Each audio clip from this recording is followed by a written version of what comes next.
Hello everyone, FD Aspire में आपका स्वागत है। क्या आप जानते हैं कि कुछ एडवांस्ड इंग्लिश फ्रेजेस का इस्तेमाल करके आप अपनी इंग्लिश को और भी ज़्यादा फ्लुएंट बना सकते हैं। आज मैं आपको 10 और ज़रूरी फ्रेजेस सिखाने वाले हूँ जो आपकी इंग्लिश को और भी इम्प्रेसिव बना देंगे। तो चलिए शुरू करते हैं। Phrase 1, a blessing in disguise. पहला phrase a blessing in disguise, इसका मतलब है कि कोई चीज़ पहले तो बुरी लगे लेकिन बाद में वही फायदेमंद साबित हो।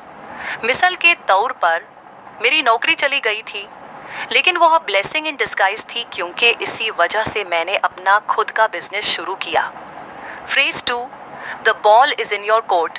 दूसरा phrase the ball is in your court, इसका मतलब है कि अब आपकी बारी है कुछ करने की या फैसला लेने की। मिसाल के तौर पर, मैंने आपको सारी जानकारी दे दी है, अब the ball is in your court यानी अब आपको फैसला लेना है।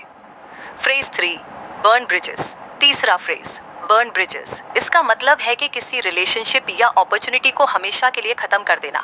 मिसाल के तौर पर, अपने पुराने बॉस के साथ ब्रिजेस मत बर्न करना क्योंकि भविष्य में आपको उनकी रिकमेंडेशन की ज़रूरत पड़ सकती है।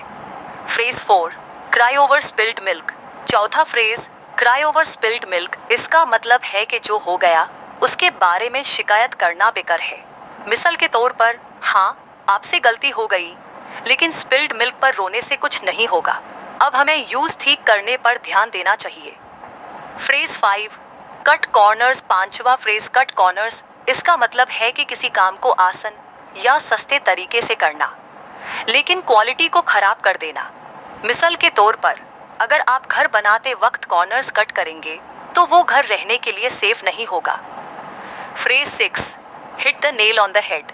छठा phrase hit the nail on the head, इसका मतलब है कि किसी समस्या या स्थिति का सही कारण बताना। मिसाल के तौर पर, जब आपने कहा कि हमें बेटर कम्युनिकेशन की ज़रूरत है तो आपने nail on the head hit कर दिया। यही हमारी सबसे बड़ी समस्या है। फ्रेज 7, लेट स्लीपिंग डॉग्स लाई। सातवां फ्रेज लेट स्लीपिंग डॉग्स लाई, इसका मतलब है कि पुरानी समस्याओं को दोबारा ना उठाइए क्योंकि इससे नई समस्याएं पैदा हो सकती हैं। मिसाल के तौर पर, मुझे पता है कि आप उस घटना से नाराज़ हैं लेकिन कभी कभी स्लीपिंग डॉग्स को लिए करने देना ही बेहतर होता है। Phrase 8, miss the boat. इसका मतलब है कि किसी अपॉर्चुनिटी को गंवा देना। मिसाल के तौर पर, मैंने उस कंपनी में इन्वेस्ट करना चाहता था लेकिन मैं बोट मिस कर गया, अब उनके शेयर्स के दाम दोगुने हो चुके हैं। Phrase 9, on thin ice. नौवां फ्रेज ऑन थिन आइस, इसका मतलब है कि किसी रिस्की या डेंजरस सिचुएशन में होना।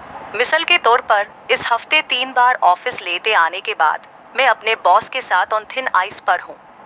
Phrase 10, throw in the टाउल।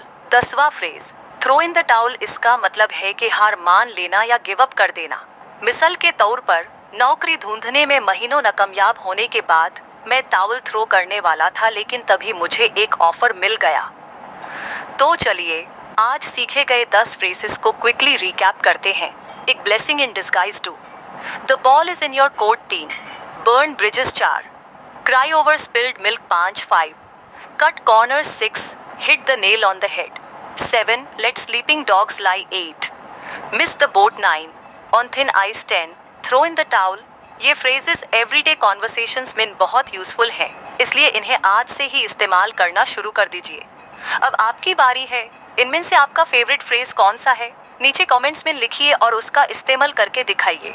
अगर आपको ये वीडियो हेल्पफुल लगा हो तो इसे लाइक करना ना भूलिए और एफडी एस्पायर को सब्सक्राइब कीजिए ताकि आप और भी एडवांस्ड इंग्लिश लेसन्स पा सकें।